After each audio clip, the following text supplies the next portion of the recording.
அமிக்கபுளா பேசி இப்போ நீங்க அதான பண்ண போற அதானே சொல்லி இத 10 வருஷம் முன்னாடி பண்ணிருந்தா அவ்வளவு இஷ்யூ அதுதான் நான் சொல்றேன்.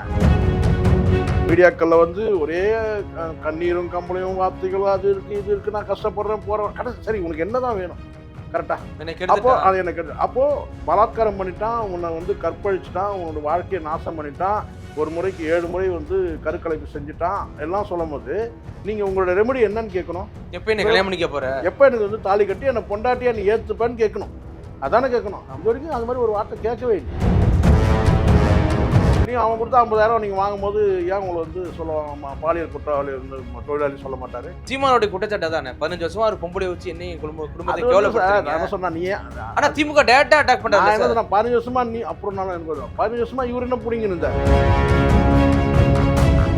நீங்க அங்கிருந்து ஜம்ப் பண்ணி தூண்டி விட்டாங்க.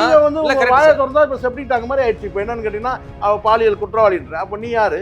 நீ ஏகபத்திரி வருதுன்னா அன்னைக்கு அந்த ஒரு வார்த்தை வரும்போது உனக்கு அந்த கோவம் வந்திருக்கணும்ல. ஏன் உனக்கு வரலன்னா நீயே சகஜமா பேசுற ஆளு. இந்த குற்றத்தை யாருமே பண்ணலையா? நீங்க யாரும் பண்ணலையா? நீங்க யாரும் ஊர்ல இருக்கிற அத்தனை பேரும் கையை காட்டுறல. அவங்க யாரும் உன்ன மாதிரி பாத்தீங்கன்னா இங்க செட்டில்மெண்ட் பண்ண சொல்லிட்டு கோர்ட்டே சொல்லலையே. நீங்க எவ்வளவு பேர் தலைவர்? நீங்க எதுக்கு தொண்டர்கள் என்ன பண்ணிடுவாங்க? எதுக்கு கூட கூட்டு போறீங்க சொல்லுங்க? அவன் சாட்டை துறைமுறை கூட்டு போயிட்டான்னு ஏற்கனவே அவனுக்கே அஃபிடேவிட் கேட்டினா கிட்னி சரியில்லை சட்னி சரியில்லை அஃபிடேவிட் போட்டுருவான்.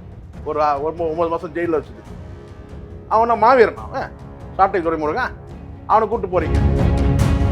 பத்தாத்துக்கு வீரப்பன் மகள் வர என்ன உள்ள அனுப்புங்க சித்தப்பா கூட டூரா போறாரு சித்தப்பா. பாலியல் வழக்கு, அதுவே பாலியல். ஆனா ஓபிஎஸோட மகன் பாலாவுடைய மனைவியை அவன் அவங்களோட ஏற்பட்ட அந்த தொடர்பு நீ நாக்கு தள்ள பேசுற.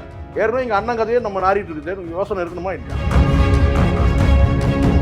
தங்கம் வைரம் வெள்ளி தள்ளுபடி திருவிழா. தங்க நகைகள் சேதாரம் 1% குறைவு. வைர நகைகள் கேரட்டுக்கு 5000 குறைவு. உங்க லலிதால விலையை கம்பேர் பண்ணுங்க. எங்க கம்மியோ அங்க வாங்குங்க.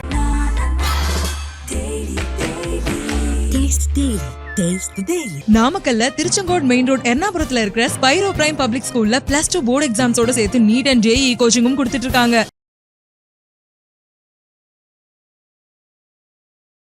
கிங் டிவி நேயர்களுக்கு வணக்கம். இன்று நம்மோடு இணைந்திருக்கும் சிறப்பு விருந்தினர் மூத்த பத்திரிகையாளர் திரு சேகுவார் ஜெய்சங்கர் அவர்கள். சார் வணக்கம். சார் வணக்கம் சார். கடந்த ஒரு வாரமே பார்த்தீங்கன்னா சீமான் விஜயலட்சுமி விவகாரம் தான் பெருசா பேசும் பொருளாக இருந்துச்சு.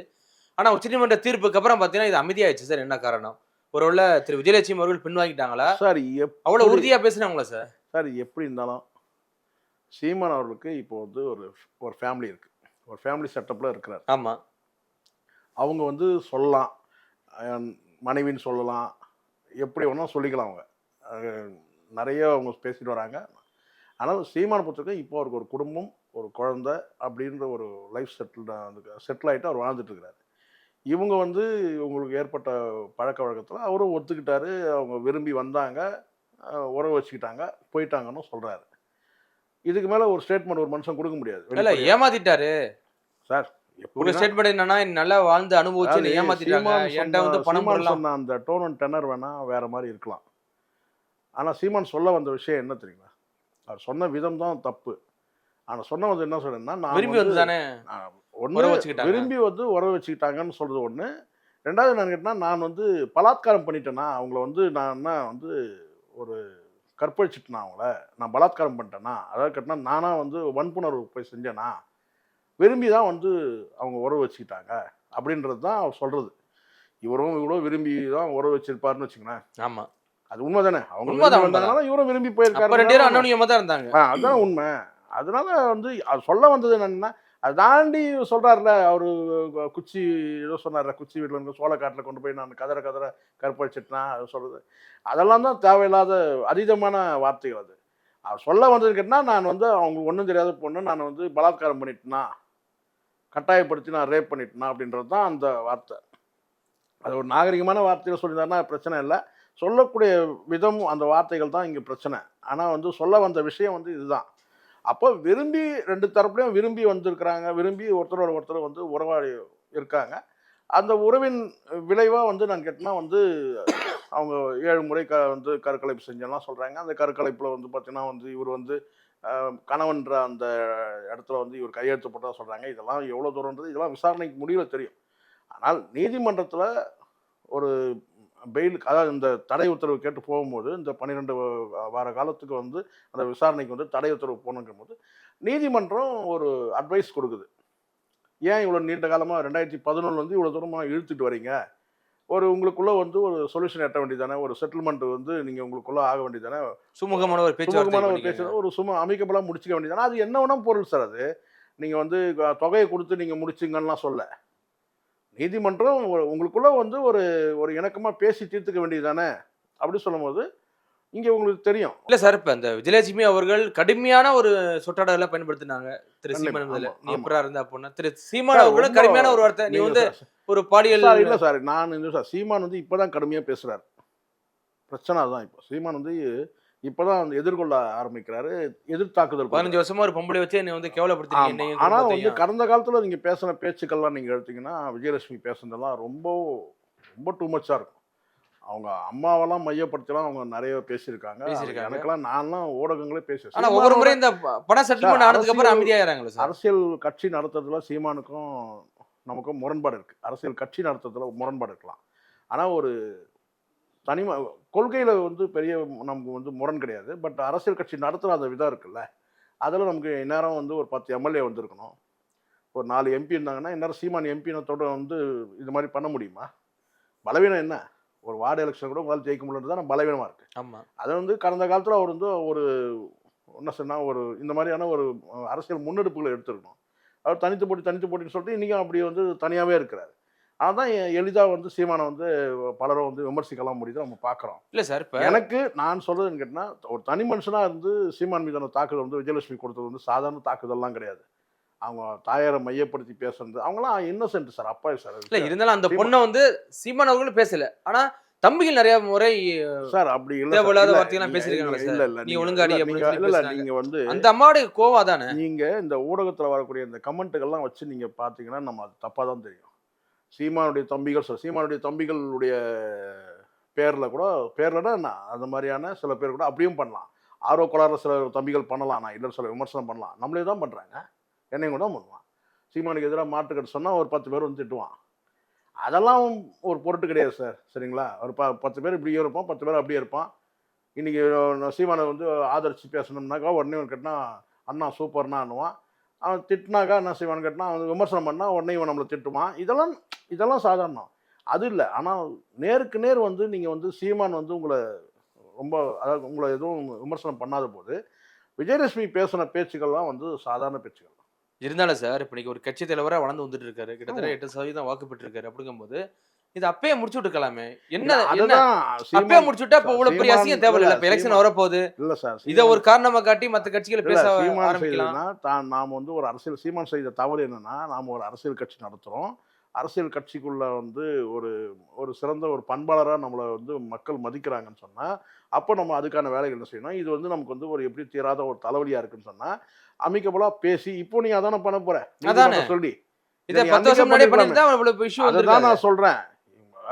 இப்போ வந்து எப்படி இருந்தாலும் சார், இப்போ நான் கேட்குறேன் விஜயலட்சுமி என்ன கேட்குறாங்க, ஏதாவது தெரியுமா? அந்த கிளாரிட்டி இருக்கா? என்ன டிமாண்ட் தெரியல, என்ன டிமாண்டுன்னு இது வரைக்கும் தெரியவே தெரியும். ஆனால் மீடியாக்களில் வந்து ஒரே கண்ணீரும் கம்பளையும் வார்த்தைகளும் அது இருக்குது இது இருக்குது, நான் கஷ்டப்படுறேன் போகிறேன் கடைசி. சரி, உனக்கு என்ன தான் வேணும் சார்? ஒரு பெண் வந்து சீமான் சொல்கிறது புறந்தள்ள முடியல, ஒரு பெண் வந்து கற்பழிக்கப்பட்டதாக வச்சுப்போம், அவங்க என்ன சார் கேட்பாங்க? ஒரு பெண் இப்படியே எடுத்துப்போம், சீமான் விஜயலட்சுமி கற்பழிச்சிட்டாருன்னு வச்சுக்கோங்க, வேறு வழி இல்லாமல் பேசுகிறோம், இதை நம்ம அசிங்கம் தான், கல்யாணம் பண்ணிக்கணும், அசிங்கம் தான். என்ன கேட்கணும்? எனக்கு ஒரு வாழ்க்கை கொடுறா, அப்போ நீ எப்போ என்ன கல்யாணம் பண்ணி எனக்கு கழுத்தை தாலியை கட்டு. இப்போது ஒரு காதலன் வந்து ஏமாத்திட்டான், காதலி என்ன சொல்றாங்க, நேரம் அவன் வீட்டு வாசல்ல போய் தர்ணா இருக்கிறவங்க தான் பார்த்துருக்கோம். ஆமா, கரெக்டா? அப்போ அது எனக்கு அப்போ பலாத்காரம் பண்ணிட்டான், உன்னை வந்து கற்பழிச்சிட்டான், உன்னோட வாழ்க்கையை நாசம் பண்ணிட்டான், ஒரு முறைக்கு 7 முறை வந்து கருக்கலைப்பு செஞ்சுட்டான் எல்லாம் சொல்லும் போது நீங்க உங்களோட ரெமெடி என்னன்னு கேட்கணும். எப்போ என்ன கல்யாணம் பண்ணிக்க போற, எப்போ எனக்கு வந்து தாலி கட்டி என்னை பொண்டாட்டியா நீ ஏத்துப்பேன்னு கேட்கணும். அதானே கேட்கணும். இது வரைக்கும் அது மாதிரி ஒரு வார்த்தை கேட்கவே இல்லையா? இல்ல இந்த பொண்ணு தெரியாமையா 7 முறை கருக்கலை பண்ணது. நீங்க கல்யாணம் பண்ணிட்டீங்கன்னு நீங்க சொல்றீங்க சார். நீங்க கல்யாணம் பண்ணதெல்லாம் எப்போ சொல்றீங்கன்னா இப்போ இந்த கம்ப்ளைண்ட்டுக்கு பிறகுதான் சொல்றீங்க. ஏன்னா அவர் பொண்டாட்டியா வாழ்ந்தா எனக்கு வந்து அவர் வந்து நீங்க என்ன சொன்னாலும் நீங்க சொல்லக்கூடிய வார்த்தை எனக்கு நான் மாலை மாத்திட்டேன். மாலை மாத்திட்டாலாம் கல்யாணம் கிடையாது சார். மாலை மாத்திட்டாலாம் கல்யாணம் கிடையாது. ஒரு இப்போ அதுவும் சட்டபூர்வமாக கல்யாணம்லாம் இன்னைக்கு வந்து உங்களுக்கு தெரியும் கேட்டால் வந்து சில கோயில்கள் மீனாட்சி அம்மன் கோயிலில் கூட இருக்கலாம் சொன்னா, அது ரிஜிஸ்ட்ரார்கிட்ட போய் அந்த ரிஜிஸ்டரில் சைன் பண்ணி எவ்வளோ ஃபார்மாலிட்டி இருக்குது தெரியுமா? ஆமாம். இன்னைக்கு இல்லை, 10 வருஷம் முன்னாடியே அந்த ஃபார்மாலிட்டி தான்.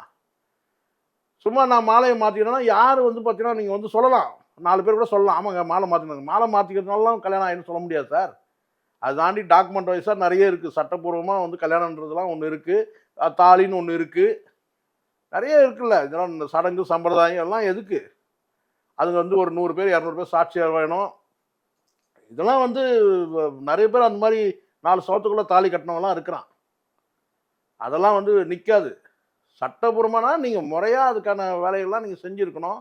அப்போ விட்டுட்டீங்க. நீங்கள் விட்டுட்டு இப்போ நீங்கள் என்ன சரி இப்போ என்ன வேணும்னு கேட்குறீங்களா? அதுவும் கிடையாது. எனக்கு மாதம் செட்டில்மெண்ட் வேணும்னு கேட்குறீங்களா, இல்லை எனக்கு பணம் வேணும்னு கேட்குறீங்களா, இல்லை என்னென்னா அவங்க கொடுக்குற 50,000 வாங்கிட்டீங்க. நீங்கள் அவங்க கொடுத்தா 50,000 நீங்கள் வாங்கும்போது ஏன் உங்களை வந்து சொல்ல பாலியல் குற்றவாளி வந்து தொழிலாளி சொல்ல மாட்டார்? அவங்க கொடுத்தா 50,000 நீங்கள் வாங்கிட்டீங்க இல்லை, வாங்கிடக்கூடாது இல்லை, ஒரே ஸ்டாண்டில் நிற்கல. உங்கள் பணம் எனக்கு வேணாண்டா, என் வாழ்க்கைக்கு வந்து பதில் சொல்கிறேன், எனக்கு வந்து கேட்டினா எனக்கு தாலி கட்டி என் மனைவியாக நீ அங்கீகரிக்கணும்னு சொன்னால் கரெக்டு. இதுதான் உண்மை. அதை நீ செஞ்சுருக்கணும்ல. அதை செய்யாமல் வந்து அன்றைக்கி டேட்டுக்கு அவன் வந்து ஒரு 50,000 போட்ட உடனே அதை வாங்கி எண்ணி வந்து அதை நீ பயன்படுத்திக்கிட்ட, அப்புறம் இன்னொரு 50,000 இப்படி போயிருந்தா எப்படி? 50,000 இப்போ அப்படி தானே ஆயிடுச்சு. இப்போ வந்து நீங்கள் வந்து நான் 50 லட்சம் கொடுத்தேன், நான் என்கிட்ட வந்து வாங்கின படம் தானே நீ கொடுக்குறேன்னு சொல்லுதான். இதெல்லாம் வந்து அப்போ சீமான் கேட்குற கேட்டு தானே. அவங்க 50 லட்சம் இருக்கிறவங்க தான் எங்கள் வந்து 50,000 என்கிட்ட வாங்கினாங்களா அப்படி கேட்குறாங்கல்ல.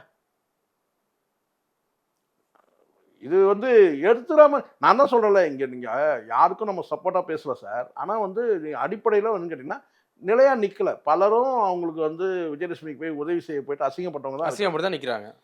அசிங்கப்பட்டாலும் பரவாயில்லன்னு சொல்லிட்டு நிற்கிறதுக்கு வந்து அது தியாக மனப்பான்மை. முக்தாருக்கு அந்த தியாக உணர்வு இருக்குது.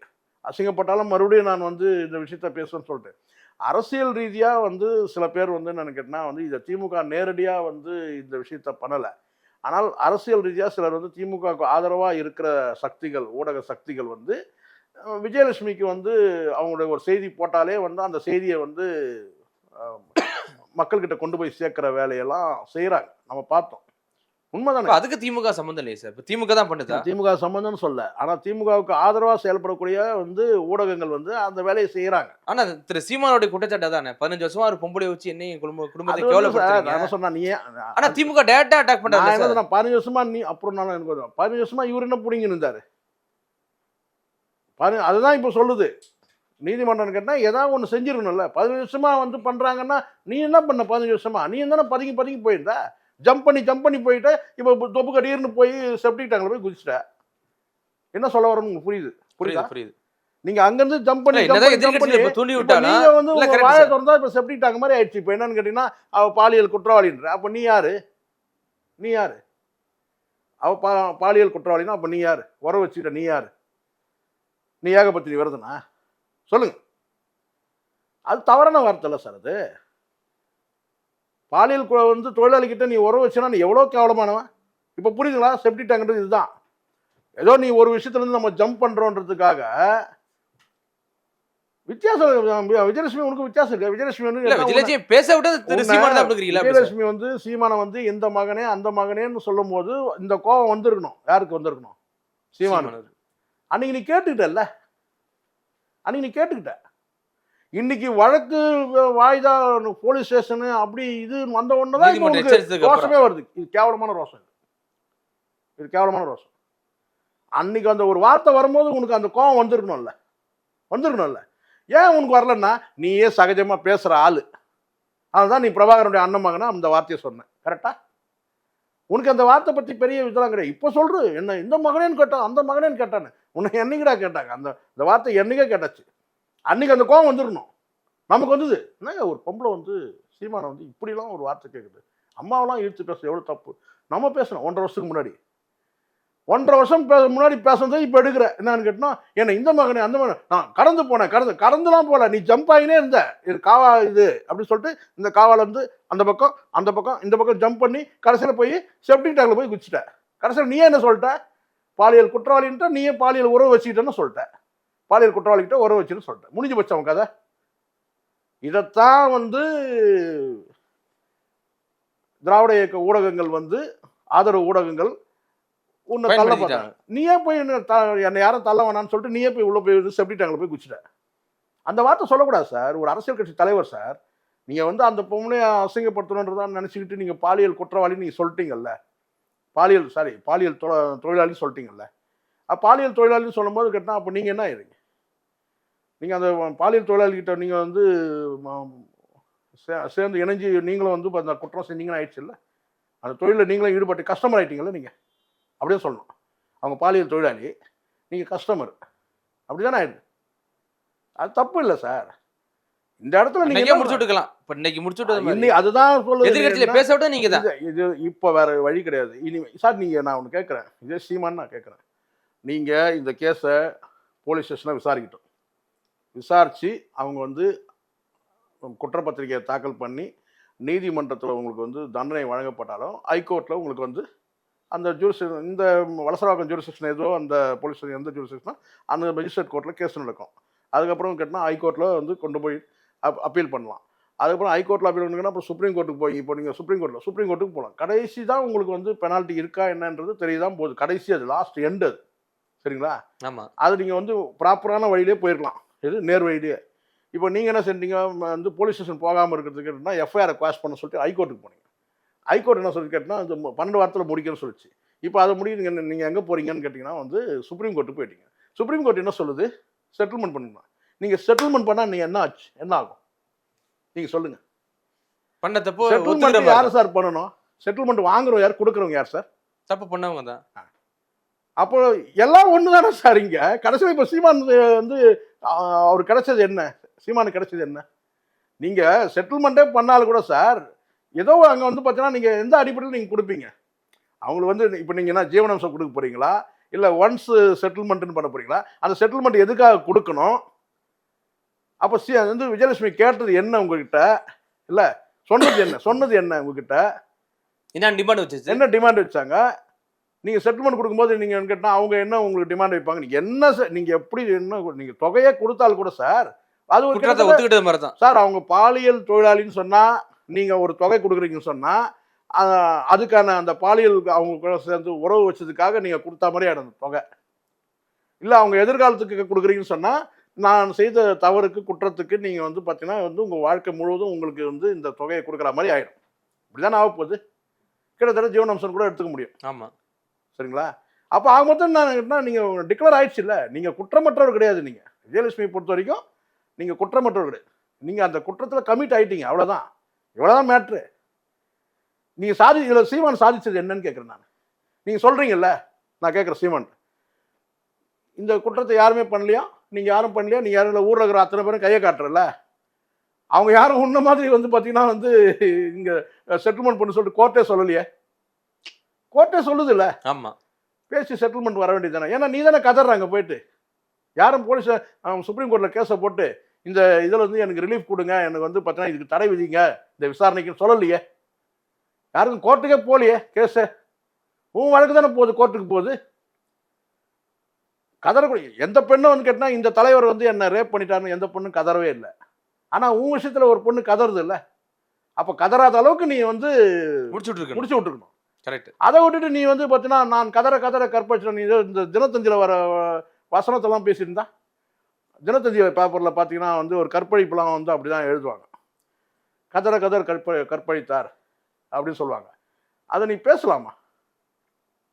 சொல்கிறேன் நான். கரெக்டு. அதில் தான் அப்படி போடுவாங்க. தினத்தந்தியில் தான் நான் ஏதோ நீங்கள் உங்களுக்கு கஷ்டமாக போகுது இல்லை சொல்லுவாங்க. தினத்தந்தியில் தான் வரும் கதற கற்பழித்தார். இந்த நியூஸ் பேப்பரில் படிக்கிறதெல்லாம் நீங்கள் பேசக்கூடாது சார். ஒரு பொறுப்பான தலைவரில் நீங்கள் சும்மா அதை விட்டுட்டு நீங்கள் ஊரில் இருக்கிறவங்களாம் கரெக்ட், நீங்கள் சொல்கிறது கரெக்ட் தான். ஊரில் இருக்கும் எல்லாம் ரைட். மற்ற தலைவர்லாம் யாரும் இல்லையா? ரைட்டா. மற்ற தலைவர் யார் மேலே புகார் இல்லையே, புகார் கொடுக்கலையே, யாரும் கண்ணீர் விட்டு கதறலையே, என் வாழ்க்கை அழிஞ்சு போச்சு சொல்லவே இல்லையே, 7 முறை கழிச்சாங்கன்னு சொல்லவே இல்லையே, கர்ப்பப்பையா எடுத்துட போகிறாங்கன்னு சொல்லிட்டு ஒரு பெண் கத்தலையே, கூக்குரல் இல்லையே. நீங்கள் அதெல்லாம் வந்து தான் நீங்கள் சொல்லணும் இல்லை. உங்கள் விஷயத்துல தானே வருது. எதனால் வருது? நீங்கள் பண்ண தப்புனால வருது. எல்லாரும் தான் நான் தப்பு பண்ணியிருக்காங்க, ரைட், எல்லாரும் தான் தப்பு பண்ணியிருக்காங்க. ஆனால் யாருக்கும் வரலையே, இந்த பிரச்சனை வரலையே, யாரும் நீதிமன்றம் வரைக்கும் போகலையே, யாரும் வந்து பார்த்தீங்கன்னா ஹைகோர்ட்டில் போய் எஃப்ஐஆர் கேன்சல் பண்ண சொல்லலையே. நீங்கள் எஃப்ஐஆர் நேர்கொண்டிருக்கணும். என்ன கேட்டால் வந்து கேட்டால் எதிர்கொண்டிருக்கணும். போலீஸ் ஸ்டேஷனை கூப்பிட்டா தனியாக போங்க சார். நீங்கள் எவ்வளோ பேர் தலைவர், நீங்கள் எதுக்கு தொண்டர்கள் என்ன பண்ணிடுவாங்க? எதுக்கு வந்து கூட கூப்பிட்டு போகிறீங்க சொல்லுங்கள்? அவன் சாட்டை துறைமுறை கூப்பிட்டு போயிட்டானுங்க. ஏற்கனவே அவனுக்கே அஃபிடேவிட் வந்து கேட்டால் கிட்னி சரியில்லை சட்னி சரியில்லை அஃபிடேவிட் போட்டுருவான். ஒரு 9 மாதம் ஜெயிலில் வச்சதுக்கு. அவனை மாவீரன், அவன் சாட்டை துரைமுருகன், அவனை கூப்பிட்டு போகிறீங்க. ஒரு வழக்கறிஞர் 2 வழக்கறிஞர் கூப்பிட்டு போகலாம் சார். ஒன்றும் உங்களுக்கு அதுக்கான வந்து பார்த்தீங்கன்னா அவங்க வந்து சத்தம்லாம் போயிட்டு வரலாம். ஆமாம், ஒரு 2 வழக்கறிஞர் போதுமே. இப்போ நீங்கள்லாம் வெளியே இருங்கன்னு சொல்லிட்டு. பத்தாத்துக்கு வீரப்பன் மகள் வர வந்து என்னை உள்ளே அனுப்புங்க, சித்தப்பா கூட அனுப்புங்க, சித்தப்பா கூட. நான் டூரா போகிறாரு சித்தப்பா, நான் கேட்குறேன்.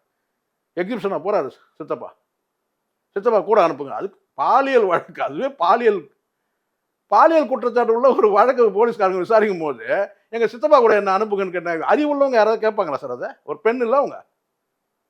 வீரப்பனுக்கு எவ்வளோ பெரிய கலங்கம் தெரியுமா அது? வீரப்பன் வந்து பார்த்தீங்கன்னா இந்த மாதிரி இந்த பெண்கள் மீதான அந்த பாலியல் குற்றச்சாட்டுலாம் அவன் கேட்டால் வந்து போலீஸ்காரங்களுக்கு பெனால்ட்டி கொடுத்தாரு, பனிஷ்மெண்ட் பண்ணவர். ஆமாம். அவர் பொண்ணு வந்து பார்த்தீங்கன்னா எங்கள் சித்தப்பா வந்து ரேப் கேஸுக்கு வந்து விசாரணை கூப்பிட்டு போகிறாங்க, என்னையும் கூட அனுப்புங்க எங்கள் சித்தப்பா கூட சொன்னால் என்ன இருக்கு? சீமான் இந்த இப்போவும் கூட நான் சொல்கிறேன், அழகாக 2 வழக்கறிஞர்களை கூட கூட்டிகிட்டு நேராக போகும். உங்களுக்கு தனியாக கூட போகலாம் சார், வழக்கறிஞர் கூட தேவையில்லை. போயிட்டு நேராக போயிட்டு போலீஸில் போய் உட்காந்து அவங்க என்ன விசாரணை பண்ண போகிறாங்க அந்த விசாரணையை எதிர்கொண்டு குற்றச்சாட்டை அவங்க வந்து சார்ஜ் ஷீட்டை ஃபைல் பண்ணிட்டோம்.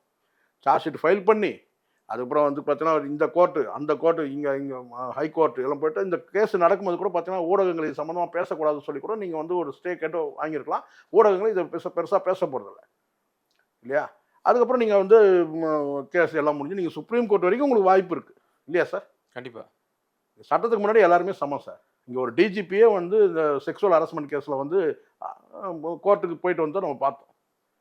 அந்த தண்டனை கொடுத்ததெல்லாம் நமக்கு தெரியும். ஸோ அதனால் இது வந்து முழுக்க உங்களுக்கு தனிப்பட்ட ஒரு விஷயத்தை அரசியல் ரீதியாக நீங்கள் தான் ஆகிட்டீங்க. ஒரு கட்சி சார்பாக நீங்கள் நபர்களை கொண்டு போய் அங்கே வச்சதுனால தானே கட்சி சார். இது நீங்கள் உங்களுடைய இண்டிவிஜுவல் பிரச்சனைனா நீங்கள் சைலண்ட்டாக நீங்கள் போங்க. இப்போ ஏடிஎம்கேல மணிகண்டன் ஒரு அமைச்சர் நினைக்கிறேன் சார், அவரும் இதே மாதிரி நடிகையோட ஒரு சிக்கல் பிரச்சனை ஆச்சு, தெரியல உங்களுக்கு? ஆமாம். அங்கே அண்ணாத்மா யாருன்னா கும்பலாக போய் நின்னாங்க கிடையாது. அவரே ஜெயிலுக்கு போயிட்டார், அவர் அரெஸ்ட் பண்ணி உள்ள வச்சாங்க. இப்போ அவர் அந்த கட்சியில தான் இருக்கிறாரு. ஏடிஎம்கே வந்து வேற கட்சிக்கெல்லாம் போகல. ஆனா கட்சியை அதை முன்னிலைப்படுத்தல. கட்சி முன்னிலைப்படுத்த பிரச்சனைப்பா, நீ பாத்துக்கப்பாட்டாங்க, அவ்வளவுதான். அதை தான் இவரும் செஞ்சிருக்கணும் சார். வலசவாக்கம் போலீஸ் ஸ்டேஷன் சார் நேராக போனா உன்னை எந்த போலீஸ் அதிகாரி உங்களை கூப்பிட்டு என்னான்னு கேட்டா ஒரு 3rd டிகிரி டார்ச்சர் ஏதாவது பண்ணிட போறாங்க. இது என்ன கேஸ்? அவங்க நீங்கள் உங்களுக்கு அரசியல் கட்சி தலைவர்ன்ற அந்த மரியாதை உங்களுக்கு கொடுக்க தான் போகிறாங்க, சரிங்களா? நீங்கள் போய்ட்டு அங்கே வந்து 2 வழக்கறிஞரோட போங்க, 2 இல்லை 4 வழக்கறிஞரோட கூட கூப்பிட்டு போங்க. அதை விட்டுட்டு கேட்டால் அந்த கட்சிக்காரங்களை கூட்டிகிட்டு அங்கே போய் நீங்களே அரசியல் படுத்துறீங்க. இதை புரியுதுங்களா? கண்டிப்பாக சார். இது வந்து இப்போ கடைசியில் சரி எல்லாம் போய் கடைசியில் எங்கே வந்து நின்ன சுப்ரீம் கோர்ட்டில் போயிட்டு ஒரு பெரிய வழக்கறிஞர் வச்சு என்னாச்சு? அங்கே மட்டும் கடைசியாக அவங்க செட்டில்மெண்ட்டு தானே சொல்கிறாங்க. இதுதான் கடைசியாக நடக்கவும் போகுது. ஆமாம். எப்படி இருந்தாலும் கடைசியாக முடியுறதுன்னு கேட்டால் செட்டில்மெண்ட்டில் தான் முடியும். அமௌண்ட் வாங்கி தான் முடியும். ஏதோ ஒன்று அமௌண்ட்டோ அல்லது வேற என்ன ரெமடியோ அவங்க என்ன கேட்குறாங்களோ அது அவங்க தான் முடிவு பண்ணணும். எப்படி முடிய தான் போகுது. ஆமாம். அது எதுக்கு வந்து பார்த்தீங்கன்னா வந்து இவ்வளோ கூட்டத்தை வர வச்சு நீங்கள் இதை அரசியல் ஆக்கி இன்னொன்று பத்திரிகை வந்து மீடியா பர்சன் கேட்குறானோ இல்லையோ நீ தான் இப்போ பேசுகிற அதை பற்றி. விஜயலட்சுமி மேட்டரை பொறுத்த வரைக்கும் மீடியாவில் ஒரே ஒரு கேள்வி கேட்டால் போதும், கபன்னு கொட்டுற.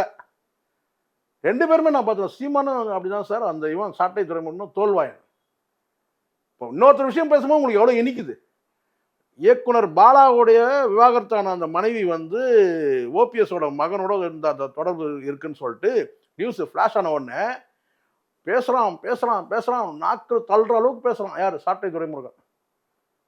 நியாயமா? இது வந்து அதுவும் பாலியல் ரீதியான வழக்கு தானே. ஒரு விவாகரத்தானவங்க அவங்க வந்து ஓபிஎஸோட மகனோட தொடர்பு பண்ணணும். அதுக்கு நீ ஒரு ஹெட்லைன் போட்டு தம்பெலாம் வச்சு ஒரு 20 நிமிஷம் பேசுகிற, 25 நிமிஷம் பேசுகிற. ஏற்கனவே எங்கள் அண்ணன் கதையே நம்ம நாரிட்டு இருக்குது. யோசனை இருக்கணுமா இல்லையா?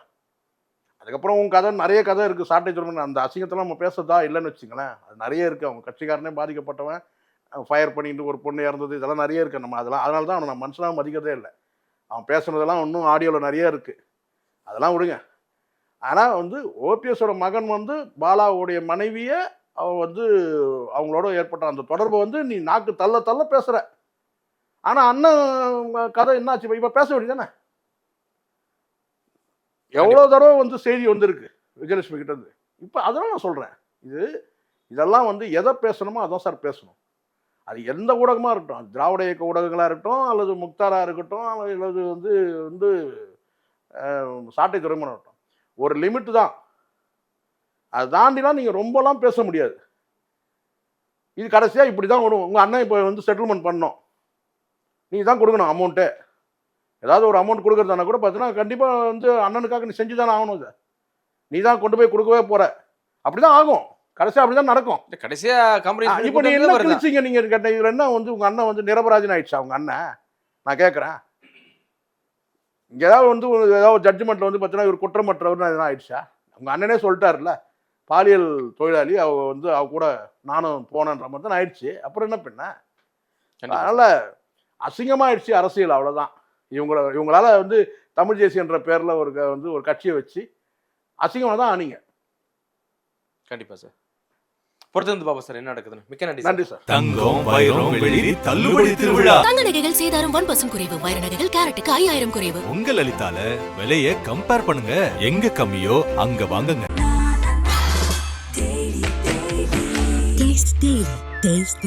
நாமக்கல்ல திருச்செங்கோடு மெயின் ரோட் எர்ணாபுரத்துல இருக்கிற ஸ்பைரோ பிரைம் பப்ளிக் ஸ்கூல்ல +2 போர்டு எக்ஸாம்ஸோட சேர்த்து நீட் அண்ட் JEE கோச்சிங்கும் கொடுத்துட்டு இருக்காங்க.